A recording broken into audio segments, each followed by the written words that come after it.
के क्षेत्र में काम किया, जहाँ मेडिकल कॉलेज नहीं थे वहाँ मेडिकल कॉलेज बनाने का काम किया।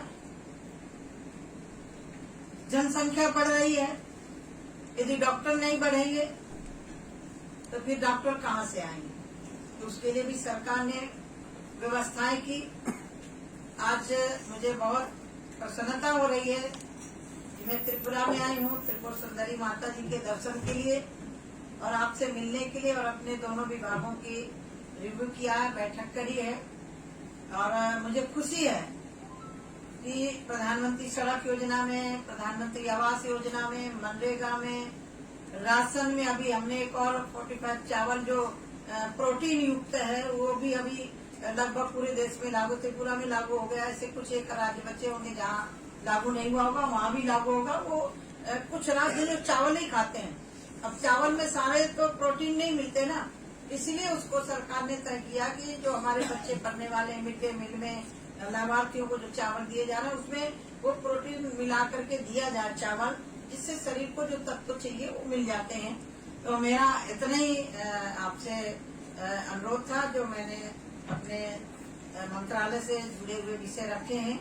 इसके अतिरिक्त भी यदि आपको कुछ पूछना हो तो आप पूछ सकते हैं। बकाया मैं देश के यशस्वी प्रधानमंत्री जी को बहुत बहुत बधाई देती हूँ कि नई संसद में नया बिल जिसमें देश की आधी आबादी को उनका अधिकार दिया, इसके लिए देश के यशस्वी प्रधानमंत्री जी का मैं बहुत बहुत अभिनंदन करती हूँ।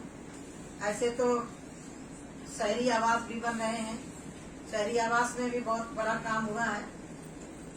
आज के इस अवसर पर मैं इतना ही निवेदन करती हुई अपनी वाणी पर विराम देती हूँ और त्रिपुरा सरकार के माननीय मुख्यमंत्री जी का भी अभिनंदन करती हूँ, उनके अधिकारियों का भी अभिनंदन करती हूँ, और जो भी अभी कमी है उसको और तेज गति लाएं जिससे जन भागीदारी बन सके।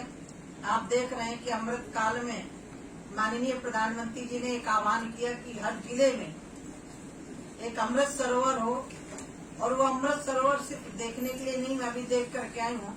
अमृत सरोवर का मतलब है जब जमीन का जल स्तर नीचे जा रहा था, वो तालाब तो थे, तालाब के नाम से जमीन तो थी, लेकिन वहाँ पानी नहीं ठहरता था। तो मनरेगा के तहत अमृत सरोवर भी बनाए जा रहे हैं। अभी पंचायत भवन जो जैसे दिल्ली का सचिवालय, त्रिपुरा का सचिवालय, ऐसे गांव का सचिवालय हो, उसके तहत पंचायत भवन भी बनाए जा रहे हैं।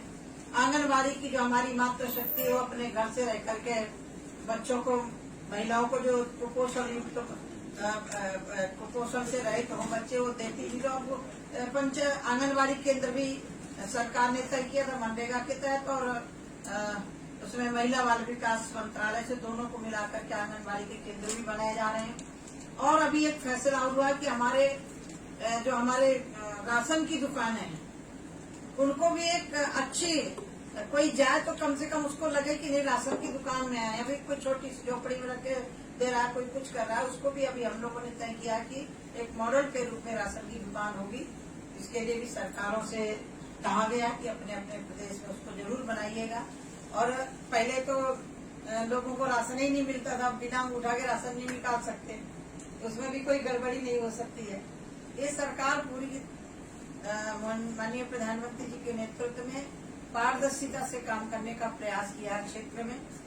और मैं ये कह सकती हूँ कि ग्रामीण और शहरी आवास लगा करके लगभग 3.5 करोड़ के ऊपर मिले हैं। 3.5 करोड़ का मतलब है ये गरीबी से ऊपर उठे हुए, उनको आवास भी मिला, शौचालय मिला, गैस चूल्हा मिला, आयुष्मान कार्ड मिला, राशन मिला।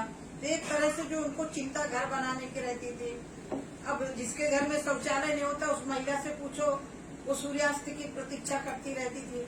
माननीय प्रधानमंत्री जी ने पूरे देश में 12 करोड़ के लगभग शौचालय देने का काम किया। ये भी बहुत बड़ा, ये लोगों को छोटा लगता होगा, लेकिन उस घरेलू महिला से पूछो जिसके घर में शौचालय नहीं, जो परेशानी बरसात में, सर्दी में अनेक प्रकार के भय होते हैं महिलाओं के लिए। ये जो माननीय प्रधानमंत्री जी ने काम लिए, एक मूलभूत लोगों की सुविधाओं से जुड़े हुए काम थे, जिनको सरकार ने 9 वर्षों में काम करने का प्रयास किया है। आप सबको बहुत बहुत धन्यवाद।